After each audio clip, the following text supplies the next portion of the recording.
children, welcome back.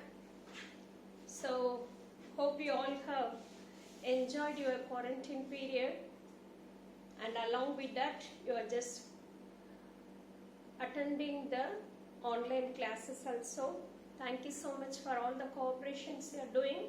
Hope you all have just thoroughly studied that chapter 13, organisms and population.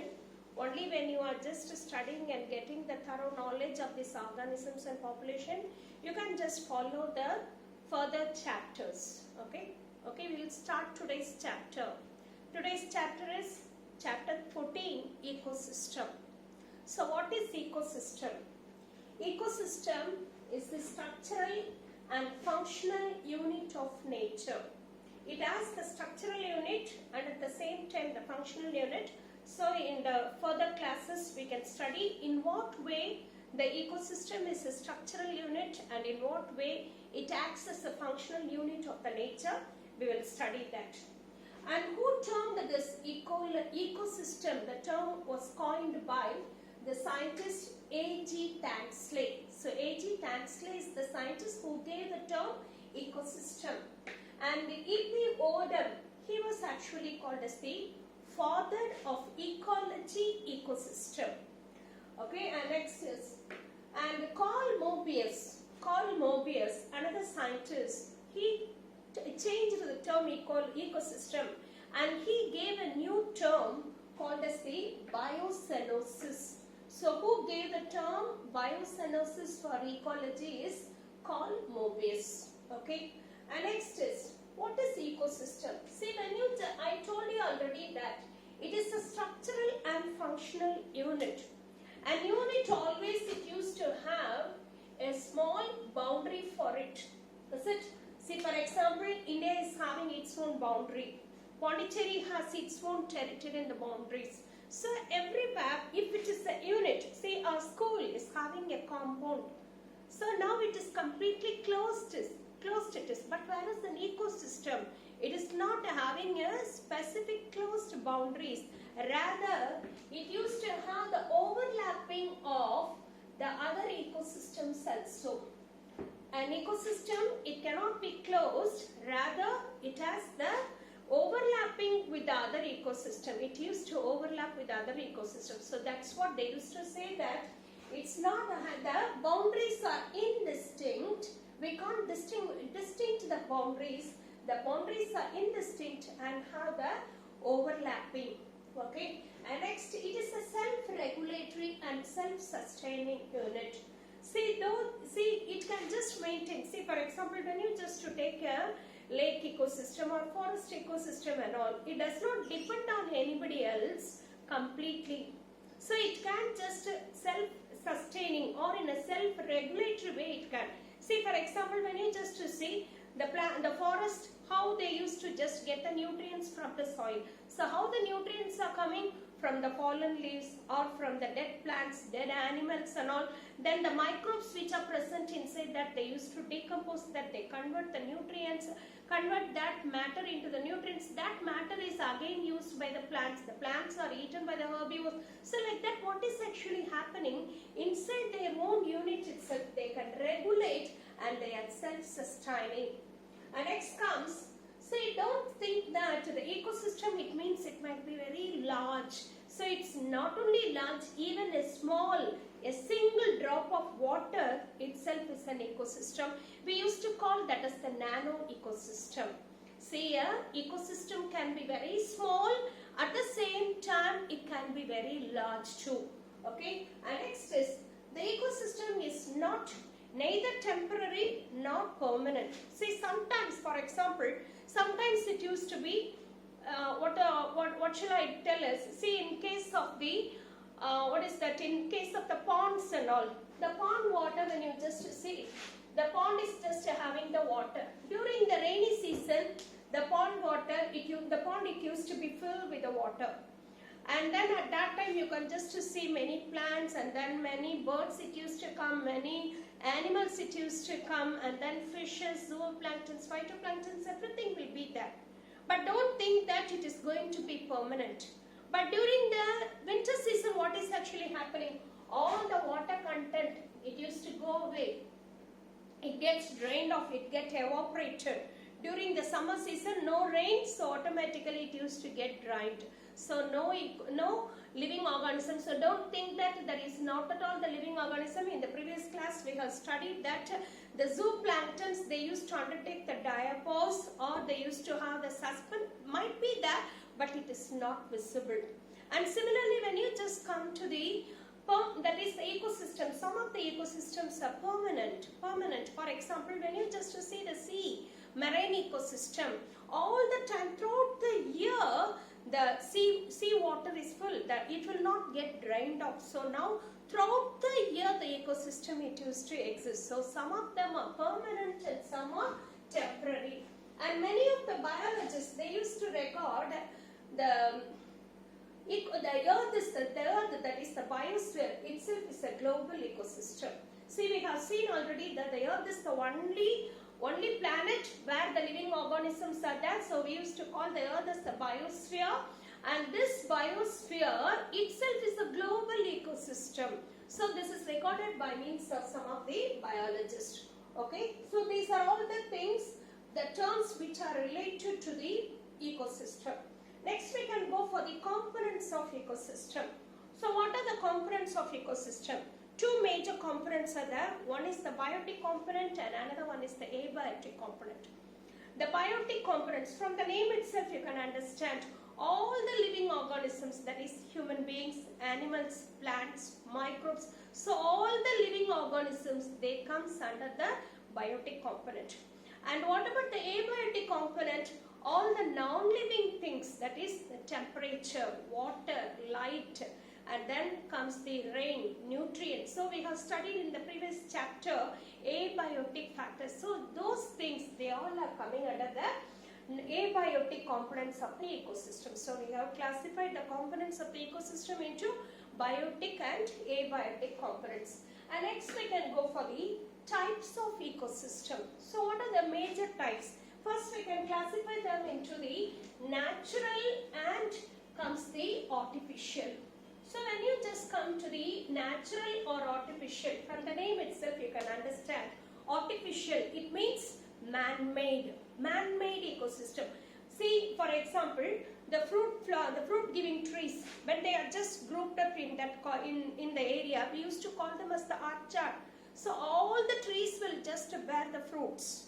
Okay, and then a crop field, a rice field, okay, a sugarcane field. So these all are actually man-made. And next comes that is, for example, aquarium. So in your houses, you are just having this small aquarium. So in that, you made it. You just got a glass jar, and then you made it. You put some of the fishes inside it, and you just kept some of the plants inside it, and you maintained. So that is actually an ecosystem. But at the same time, it is man-made. So hope you are able to understand what is the meaning of the artificial man-made ecosystem. And next comes the natural ecosystem. Here, there is no role of a human. The human role is not at all there in case of the natural ecosystem. Example, forest, ponds, lakes, rivers, marine ecosystem. That is, for example, the sea, ocean. So all these things, they comes under the natural ecosystem. Okay, and next comes the, depending upon the place where this ecosystem are present, whether it is in the land or in the water, we can classify them into the terrestrial ecosystem and aquatic ecosystem. So terrestrial ecosystem, it means the ecosystem which is present in the land is called as the terrestrial ecosystem. Example, forest, grassland, desert. So they all are actually, even a tree. A tree itself is an ecosystem. So a tree is actually called as the ecosystem. So now we can say the terrestrial ecosystem, it means the ecosystem which is present in the land is called as the terrestrial ecosystem. And next we can go for the aquatic ecosystem. That is, aquatic ecosystem means which is present in the water. See, we can classify the aquatic ecosystem into two categories. One is the freshwater ecosystem and another one is the marine ecosystem.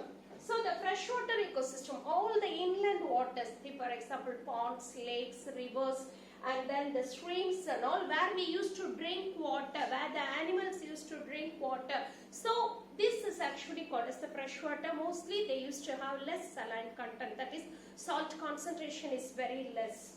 Okay, and next comes the marine ecosystem.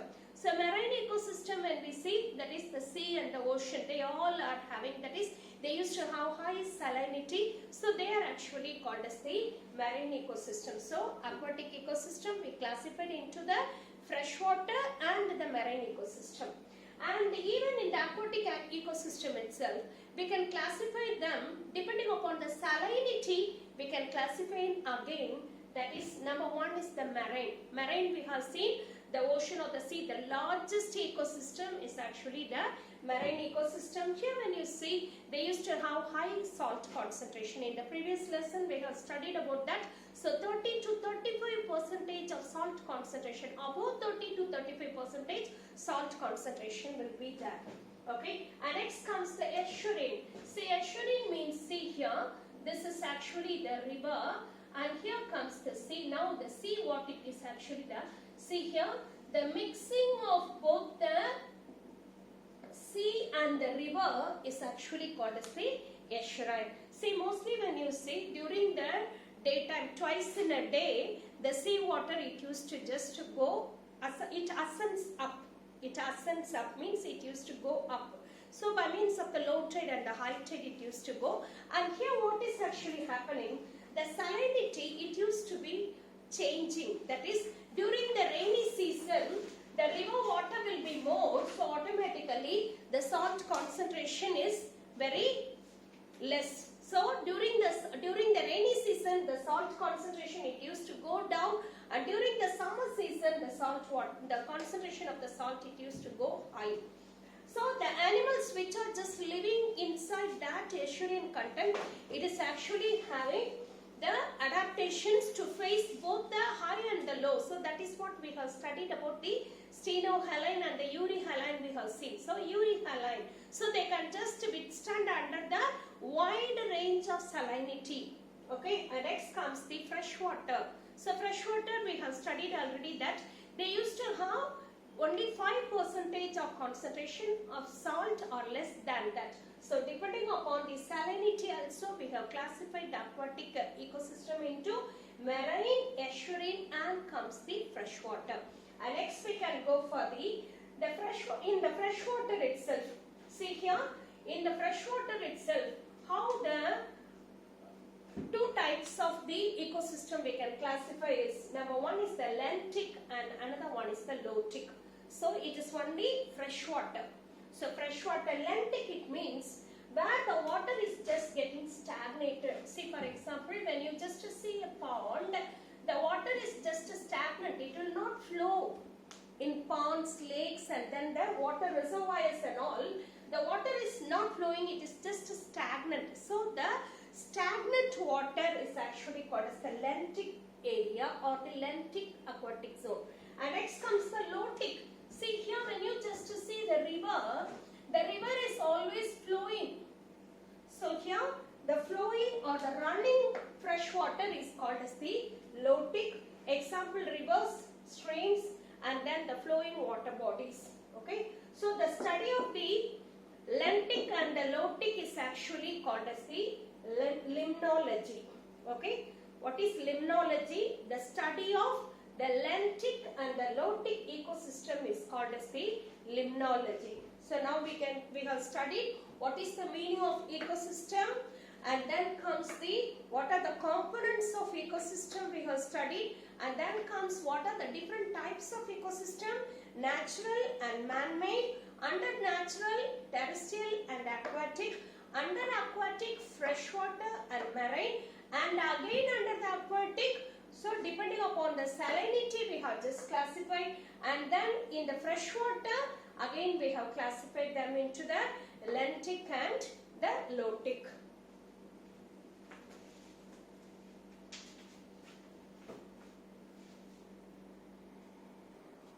Okay children, and next again the types of the ecosystem based on the size. So here previously we have studied depending upon the land and water we have seen, and then by means of the human and the natural we have seen, and then in the aquatic, freshwater and marine we have seen. Now we are going to study about the types of ecosystem based on their size. See, for example, when you just see the ocean and the sea, we call them as the mega ecosystem because it used to be quite large.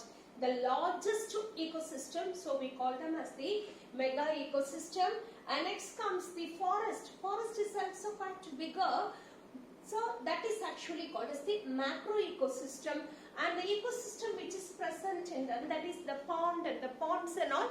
Pond, it used to be very small, is it? That is called as the micro ecosystem. And then I told you the drop, a single drop of water, that also is actually called as the separate ecosystem. We call them as the nano ecosystem. So in the previous one, see, I told you already the ecosystem might be small and largest. So here, a single drop of water, when you are studying the ecosystem of a single drop of water, that is called nano ecosystem. Now you have seen macro ecosystem, mega ecosystem, micro ecosystem and nano ecosystem. So these are all the types of ecosystem depending upon the based on the size. Okay, and next we can go for the, so first we are going to see about the terrestrial ecosystem, how it used to be, and comes the freshwater, the aquatic ecosystem, how it used to be. So we are just taken a lake, a big, that is a deep or a large lake we have taken. So now the aquatic freshwater ecosystem of a lake we have taken. See here, this is actually a lake. The lake is quite a big lake. So the area which is just near to the shore, see here, this is actually the shore area at the bank, and the area which is near to the shore, that is called as the little zone. And here you can just see the water which is just present in between. See, that is called as the lentic zone, and the zone which is at the bottom, that is where below 200 meters depth, where the light cannot penetrate. So that zone we have just called them as the profundal zone. So we have classified the different zones depending upon the reachability of the light, the intensity of the light, how it used to penetrate. We have classified them into the little zone, lentic zone, and comes the profundal zone. So what is actually little zone? See here, I have just classified the three zones. What are all the three zones? The little zone. The little zone, it used to be shallow because see here, this is the lake, and then here it used to be in the shallow way, and which is very close to the shore. Okay, so the little zone is the zone where we can find very less amount of water. So it is called as the shallow part. It is very close to the shore. And the light can penetrate. See, this is actually the sun. Okay, the light can penetrate till the bottom because the little zone is there. So towards the bottom of the little zone, the light can penetrate. So as the light is just available more, automatically, so you can find rich amount of vegetation. So rich vegetation will be there. So automatically, high amount of photosynthesis and high amount of transpiration will be there. So you can just find in this place, that is in the little zone, high content of oxygen will be there. So oxygen content is also very rich over there. And so this zone is otherwise called as the euphotic zone. Euphotic zone means the zone which used to receive the proper amount, that is good amount of light, is actually called as the euphotic zone, where the photosynthesis is very liberal. All the plants which are undertaking the photosynthesis at a high rate, and then the oxygen content is also very rich over there. And next, what are the plants which are present here when we see Nymphia, Nilambu, that is your lotus, lily and all you can just find. And then animals, that is zooplanktons, and the fishes which used to, fishes and the frogs, that is all the amphibious plants and animals you can just see in this zone. Okay, and next comes the lentic zone. So lentic zone, it means the middle of the, so see, this is also the shore and this is here. See, in between the shore, you can just see the lentic zone. So the lentic zone is the open zone which is far away from the shore. So here is the shore and here also is the shore, and which is far away from the shore, we call them as the lentic zone.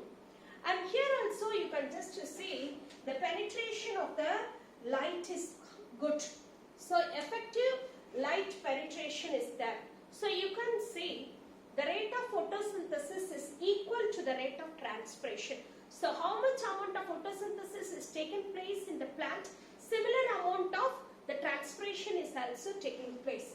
And here, when comparing with the littoral zone and the profundal zone, the lentic zone is the biggest zone, because see, this is one shore and this is another shore, and then the shore area we used to call them as the littoral zone, and here when you just see this wide open zone is actually called as the lentic zone.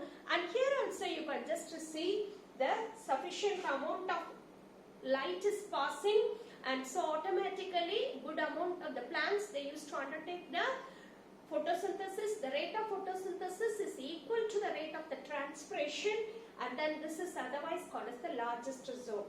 And then but at the same time you can see rapid variation of the level of water.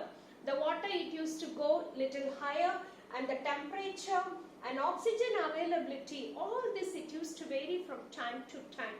So during the summer time and during the winter time, so like that, what is the intensity of the light, the level of water, and then the temperature, they used to vary from time to time.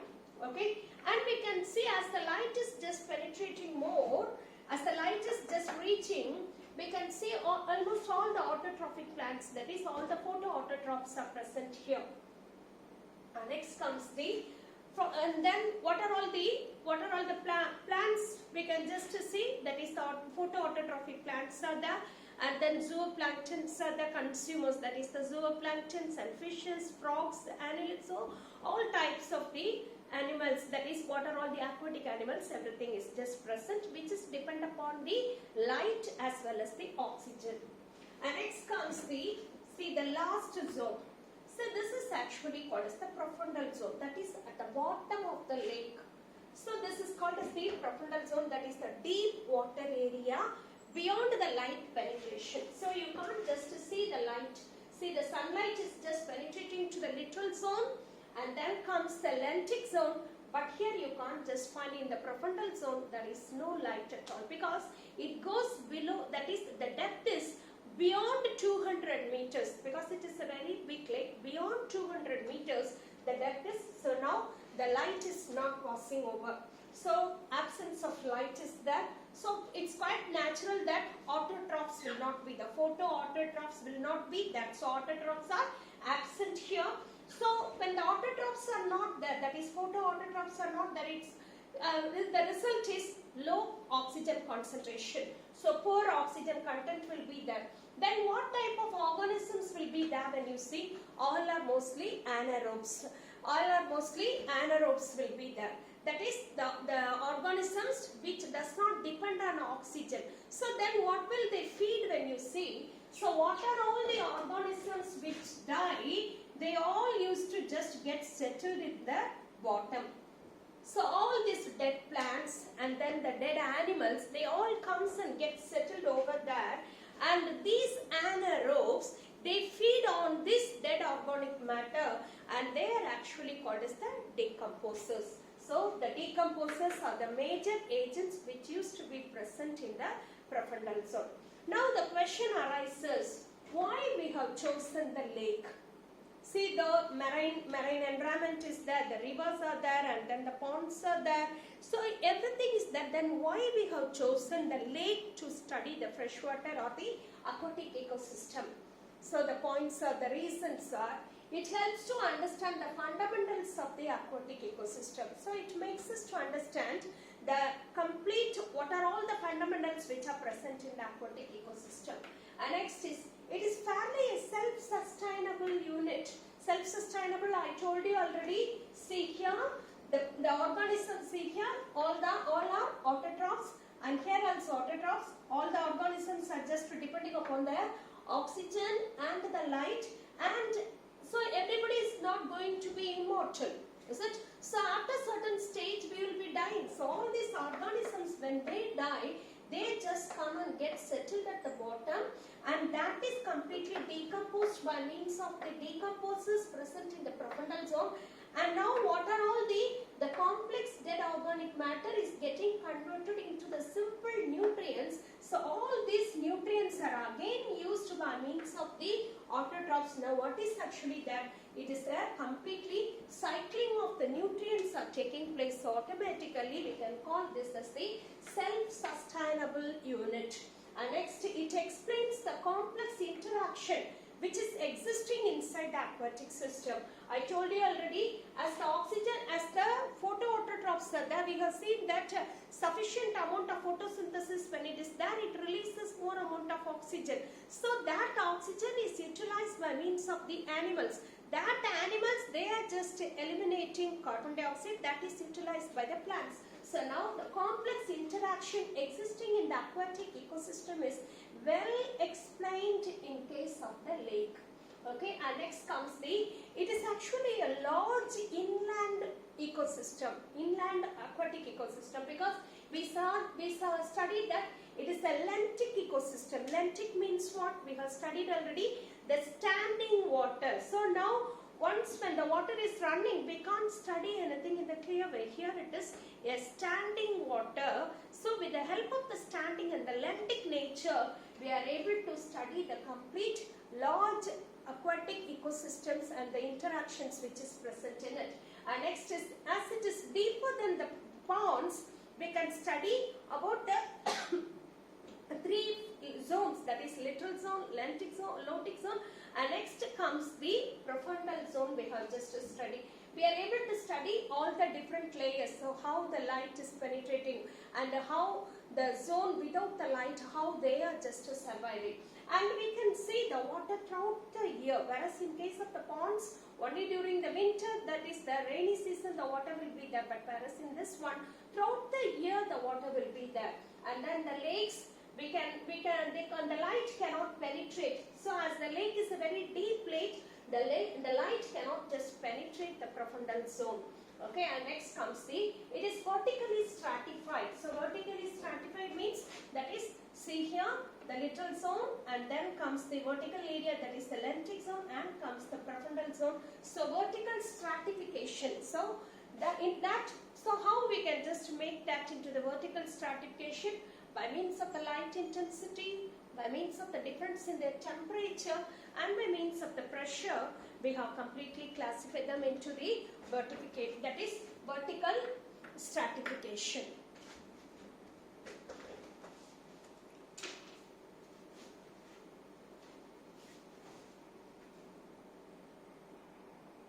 Okay children, so we have just studied about the lakes.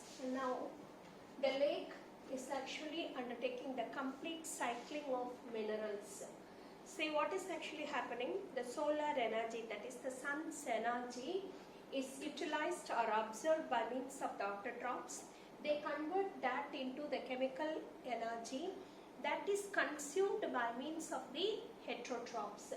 And these heterotrophs, when they die, they are just getting decomposed by means of the decomposers. So both the dead plant materials as well as the animals, when they die, they are getting decomposed and they are converted into the minerals. So now it is just getting converted by means of the decomposers that we have seen in the profundal zone.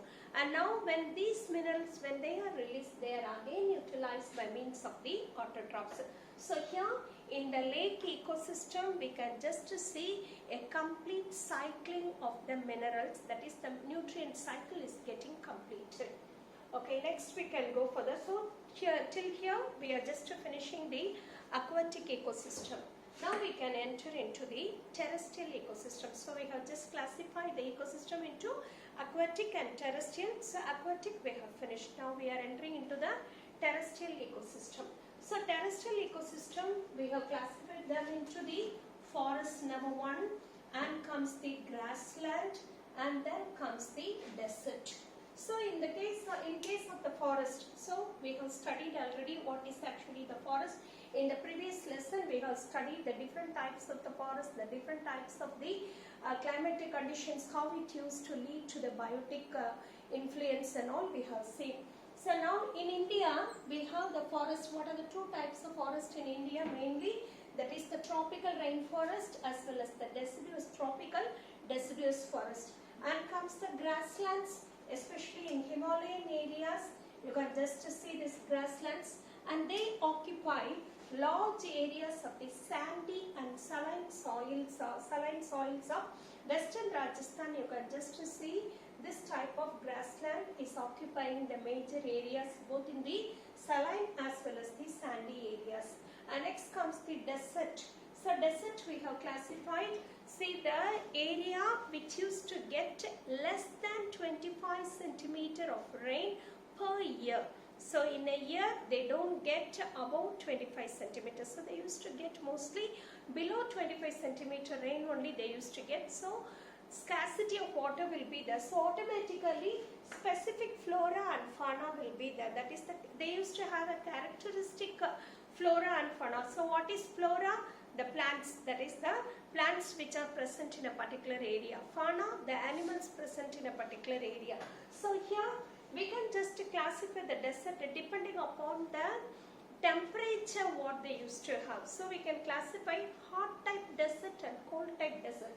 Hot type desert, example Thar desert in Rajasthan. So you can see a very hot temperature will be there, and you can't find any vegetation, that is very rare vegetation will be there. Due to the severe hot, that is the heat, the plantation as well as the distribution of the animals is highly restricted. Example Rajasthan Thar desert. And then another one is called as the cold desert. Here you can see almost the very cold atmosphere will be there, and they will not allow the plants as well as the animals to flourish and to have a favorable situation for them. So that is present in Ladakh in India they are just having. So now we understood what is actually the terrestrial ecosystem and what are the different types of the terrestrial ecosystem. And now we can just go to the components of the ecosystem. When we were reading, we studied that the ecosystem is a structural and functional unit we have seen. So in what way it is structural? That is all the abiotic and the biotic components, they all are just coming under the structural form. That is, we have studied that ecosystem is a structural and functional unit of nature. The structural, when we see the abiotic and the biotic components of that comes under the structural. Example, biotic components we have seen already, the producers, the consumers, and comes the decomposers. So in future, that is in the next oncoming sessions, we'll be studying what are the producers and what are consumers and the decomposers. Next is the functional unit. So we call the ecosystem as the functional unit also. So how do we call, why do we call this as the functional unit? Because the cycling of the nutrients, that is all the nutrients are just getting cycled, and then the flow of energy, how it is just undertaking. So that is called as the functional unit of the ecosystem. Now we are just going to study about the ecosystem, the structure and function. Ecosystem, structure and function. So we can classify the ecosystem, structure and function. We have classified already here. So the producers, consumers, and comes the decomposers. I told you just now, I'll define you what is the meaning of producer, consumer and decomposers. So producers. So from the name itself you can understand that they used to produce. The productivity is done by means of them. So once when the productivity started, it will not keep for its own, but rather it used to give or pass the energy from one trophic level to the another trophic level. So here the energy flow it starts. The primary, the producers are actually the plants. They are actually the major productive agents. Once they started producing the energy, they will not keep the energy for themselves. They used to transport the energy from one trophic level to another trophic level. And next comes the consumers. See here, from the producers, the energy is just getting consumed. The energy is getting flown from the producers to the consumers. See, I am consuming the food. Why I am consuming the food? In order to get that energy, I am consuming the food. So the energy flow. And then, so what is actually happening? So when they die now, energy flow, at the same time the nutrient is just getting cycled from one trophic level to another trophic level. And next comes the decomposers. When the producers, when they die, and the consumers, when they die, they are getting decomposed by means of the decomposers. So decomposition. So all the dead plants and the animals, after they are just getting buried in the soil, they are getting decomposed by means of the decomposers. So actually here also the nutrient cycling is taking place. Now we understood. See the structural unit. The ecosystem as a structural unit, it consists of the producers, consumers, and comes the decomposers. And next now we can just go for the producers. So producers, we can just see there are two types of the productivity.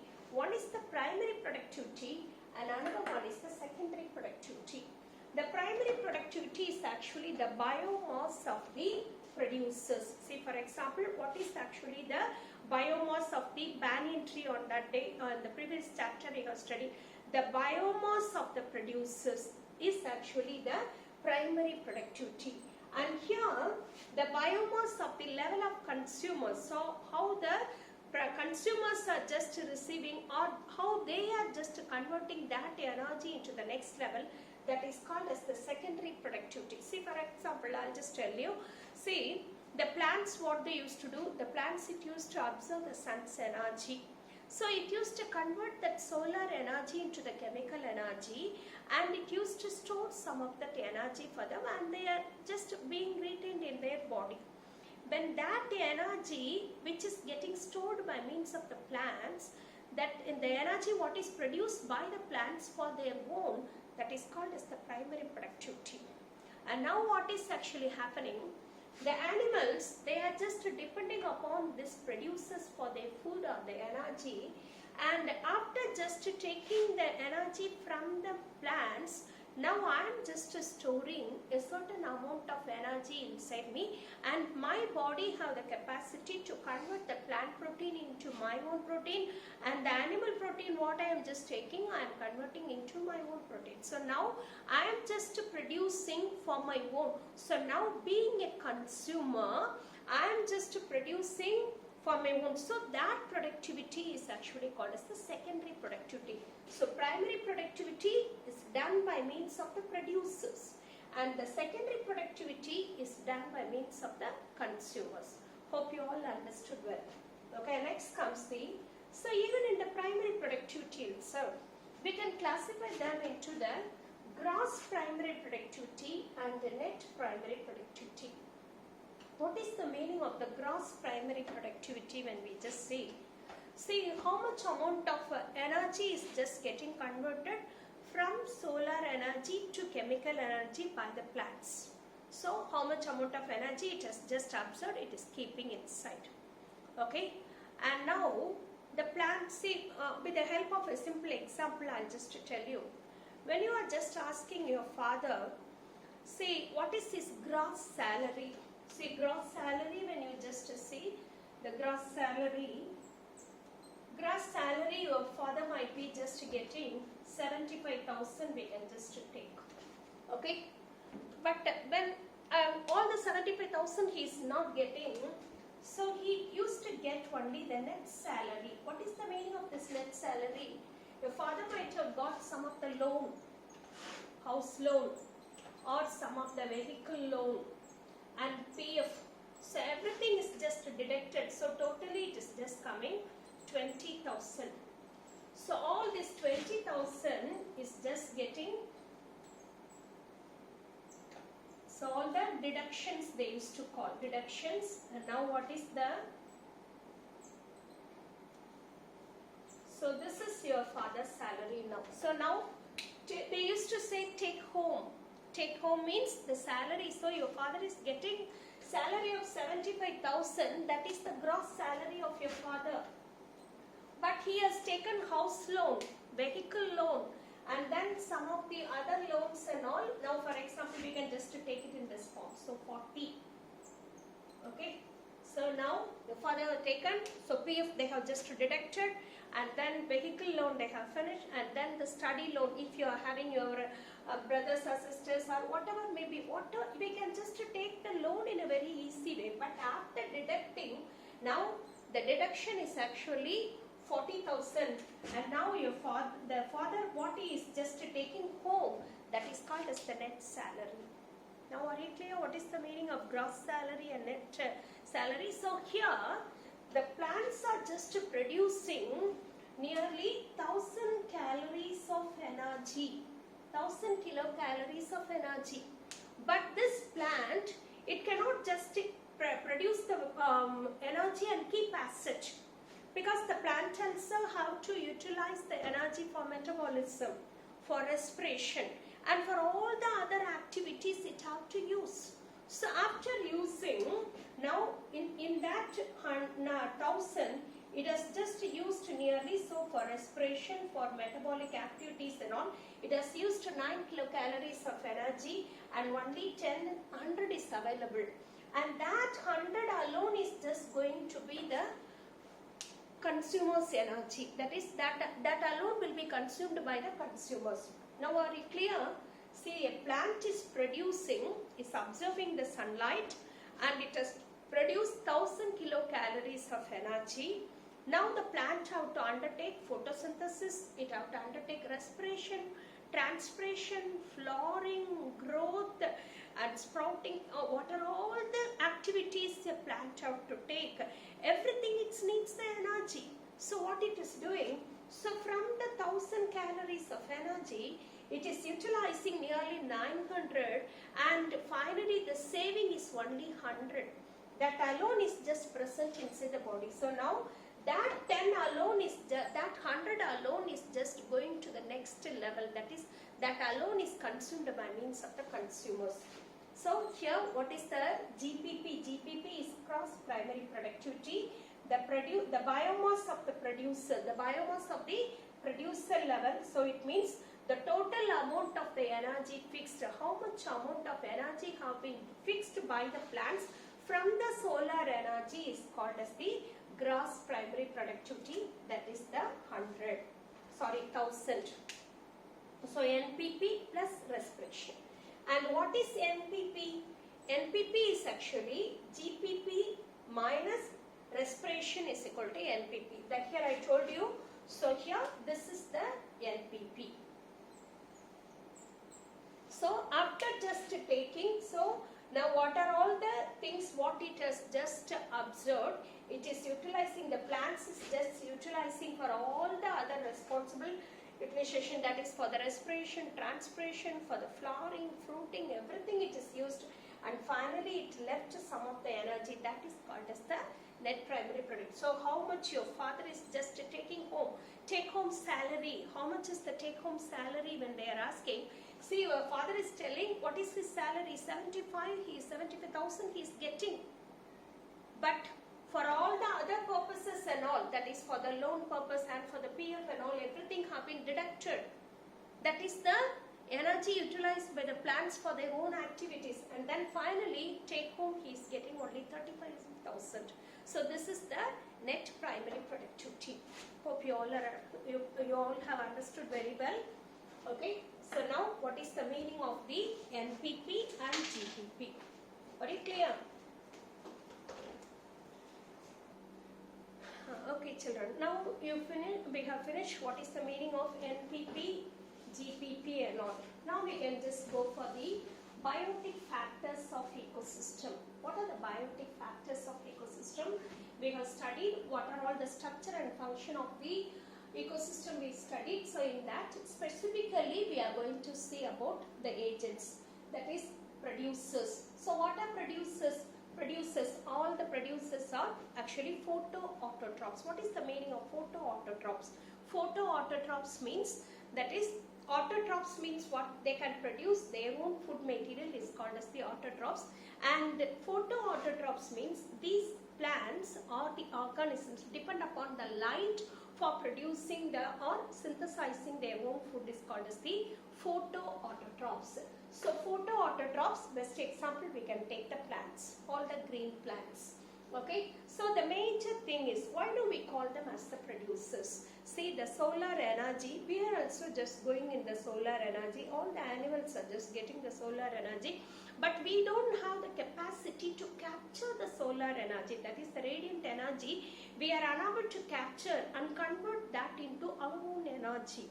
But whereas the plants have the capacity of absorbing the solar energy, convert that into the chemical energy, and they can synthesize their own food. Now what we are doing, once when the plants they synthesize the food, we are all the other animals, for example the herbivores, carnivores, directly or indirectly, we all are dependent upon the plants.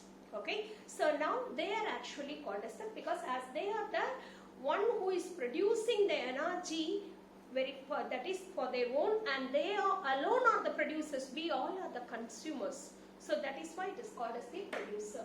And as they have the capacity to convert the solar energy into the chemical energy, we can call the plants, one side we can call the plants as the producers, another side we can call the plants as the transducers or converters, because they alone have the capacity to convert the solar energy into chemical energy. So we can call them as the transducers or converters.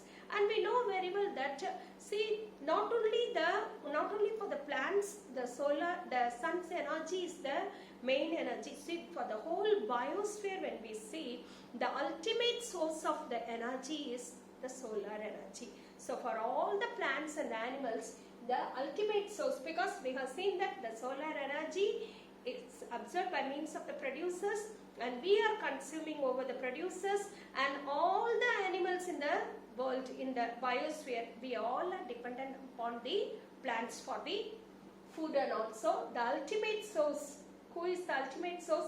The solar energy is the ultimate source in the biosphere. And next is, and once when the energy, when it enters, see how the energy is entering into the ecosystem, only by means of the producers. So we have seen that, see, aquatic ecosystem and then the terrestrial ecosystem, all this ecosystem. So how the energy is just entering into the ecosystem, only by means of the producers. They are just entering into the ecosystem. Okay, so now next we can go for this. So best example, what are all you can give? Herbs, woody plants and the trees and all, they can come over here. And then next comes the, so this is in case of the terrestrial ecosystem. What are all the producers in case of the aquatic ecosystem? That is the algae, phytoplankton, floating plants, and all the plants which are present in the aquatic environment, they are actually called as the producers of the aquatic ecosystem. And next is, see here we have just seen photoautotrophs we have seen. So why don't we say just to call only autotrophs? Why do we specify photoautotrophs and hemoautotrophs? See, photoautotrophs means the autotrophs, that is the plants which depend on the light for their synthesizing, and another group is that they are also autotrophs, but they used to depend upon the chemicals for their energy synthesizing. See, hemoautotrophs, example sulfobacteria and bacteria and all these bacteria, how they used to just fix their own or synthesize their own food is, they used to fix the carbon dioxide using the energy through the chemical substances, just by means of the chemical reactions. When the energy is just liberated, that energy is fixed by means of these bacteria. So as they are depending upon the chemicals for synthesizing their own food, we call them as the hemoautotrophs. So photoautotrophs example is the plants, hemoautotrophs example is the sulfobacteria and bacteria. Alright, clear? So till here we are just finishing the producers. And next comes the consumers. So consumers, all the animals, whether it is a herbivore or carnivore, all the animals, it depends upon the plants, either directly or indirectly. If the animals are depending directly on the plants, we call them as the herbivores, and if they are just indirectly depending, then we call them as the carnivores. So if see, for example, deer, rabbit and all, they depend on the plants directly. They will not eat the flesh of other organisms.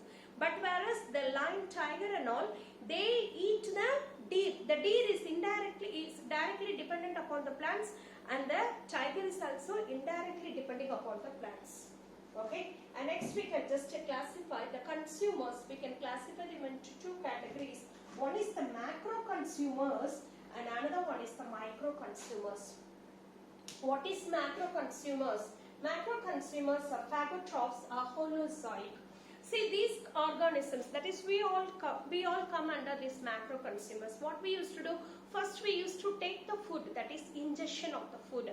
Then after that only the digestion it used to occur. So ingestion and then digestion. So for example, if you are giving me an apple, I'll not just absorb, I'll not just keep the apple and just absorb the energy as such.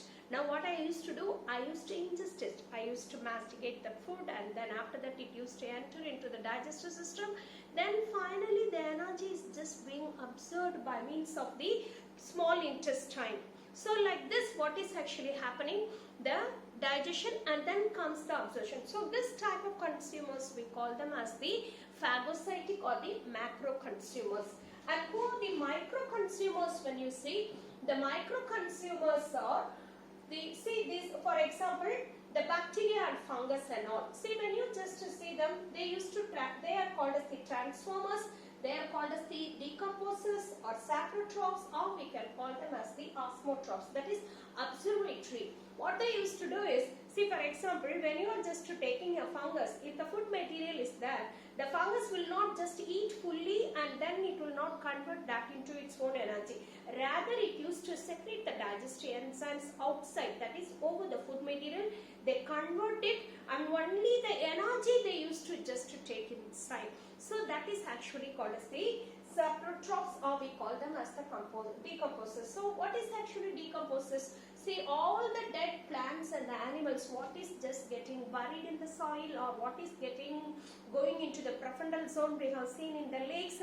So all these things are, all this complex organic matter is getting converted into the simple organic matter, and they are just liberating even the minerals and the nutrients what are all are needed, which is reused again by means of the plant. So these are all the things which is done by means of the decomposers. Okay, and next we can go for the macro consumers. So what are the so first we have just classified the consumers into macro consumers and micro consumers. Now we are going to see what are the different types of the macro consumers. So macro consumers, we can see number one, primary consumers or the food direct. So primary consumers, it means what? The consumers which used to directly depend upon the plants are actually called as the primary consumers. That is, best example, all the herbivores we can call. And this primary consumers can otherwise be called as secondary producers, because see, for example, the hen it used to directly consume the grains, so it is directly depending upon the plants. But whereas a human being, we used to depend upon the eggs which is produced by the hen. We used to depend upon the meat which is produced by the hen. So now the hen has become a secondary producer. Are you clear?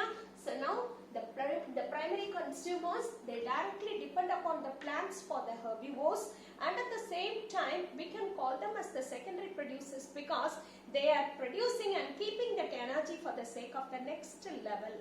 Okay, and next comes the secondary consumers. So secondary consumers, or we call them as the primary carnivores. See here, these animals, they feed on other animals. They used to kill and eat the flesh of other animals. So they are called as the secondary consumers or carnivores we can call. So the carnivores are actually the predators, and then the herbivores are becoming the prey. So best example, cat, dog and snake and all we can just take. So they all are called as the secondary consumers and primary carnivores. And next one is actually there. They are called as the scavengers. See, these animals, they will not go and kill another animals and eat, but they eat the flesh of other animals. So instead of going and killing, they'll be just waiting somebody to kill it. So have you seen, when a lion is just catching the prey, at that time the vulture, so when the lion catches the prey and when it is eating, The lion will not eat fully. Once when it gets filled up, it will leave everything as such and go. So have you seen some of the foxes and some of the crows and the vultures and all, they are eagerly waiting. They will not go and kill that prey, but rather they'll be just waiting for the dead prey so that the lion have to leave it and go. So they will go and just eat those things. So they are actually, we can't call them as the predators, they are called as the scavengers. That is, they completely depend upon the dead animals, but they will not go and directly kill any other animal. Example, vulture, crow and foxes we can take. And next comes the top consumers. Top consumers, here also these animals, what they used to do, they used to go and kill other animals and eat other animals, but they will not be killed or eaten by other animals. Are you clear? See here, when you see, a dog can be killed by other animal, a cat can be killed by other animal, a snake can be killed by means of the peacock and can be eaten by a peacock. But here when you see, these animals kill and eat other animals, but at the same time they will not be killed and eaten by other animals in nature. Best example, lion. Lion will not be killed by other animals. A human can kill another human, but a human will not be killed by other animals in this nature. Okay. That's all about the macro consumers. Next, about the micro consumers, that is the decomposers. So the significant role of the micro consumers is they help in mineral cycling, or mineral cycling is the major significant role done by means of the micro consumers or the decomposers. See, they are responsible. See, you just imagine, without the decomposers, we can't imagine a biosphere at all. See, for example, you just imagine if there is no microbes, no decomposers at all. See, these many years the earth was. So how many thousands and millions of people they died, millions of plants, animals they died. You just imagine if there were no decomposers, the whole earth will be completely filled with the filthy carcass of all these dead matters. Dead animals and plants, body only you will be just finding it will be stinking like anything, is it? So the whole earth will be only filled by that if the decomposers were absent. Now whereas we are able to see the earth in a very clean way, how the cleaning work is completely done by means of the decomposers. In what way? All the dead plant and animal matter, all the fecus, everything is just getting converted into the useful forms only by means of the decomposers. You people have studied already in the chapter microbes in human welfare. So when you are just giving the that is the price tag for the microbes and all, you can't fulfill, even though you are just using millions and millions of money or the dollars to them, yet you can't compensate the work what is being done by them. So they are the one which is responsible for that is converting the complex organic matter of dead plants and animals into the simple organic matter. So after the simple organic matter is just present, by means of that decomposers, they are converted into the simple organic matter. That simple organic matter, now it increases the nutrition, that is nutrient, that is it enriches the nutrients present in the soil, and all these nutrients they are absorbed by means of the autotrophs, that is by means of the plants. So you can see here the cycle is there. A plant, the producer, is eaten by means of the consumers, primary consumers, and then secondary consumers, and comes the top consumers we have seen, and all these plants, animals, that is the consumers and all, when they die, they are getting decomposed by means of these decomposers, and again it is coming to the soil. The soil is just having, now the soil has become the reservoir of all the good nutrients, and all these nutrients, when it is very rich, now you can just see the luxuriant growth of the plants, because the plants are just getting the nutrition. Nourishment is from the soil. Of course, it is absorbing the light from the sun, and then that is carbon dioxide from the atmosphere, but from the soil only they are just getting all types of nutrients, because they have studied the nutrient, that is the nutrient mechanism, as well as the nutrients, what are all the macro and micronutrients present in the soil, you have seen. So thereby we come to the conclusion that the soil is the reservoir of all the nutrients. So you can see the complete nutrient cycle. Now the soil is not keeping for itself. It is just utilized, or the soil's nutrient is again consumed by means of the plants.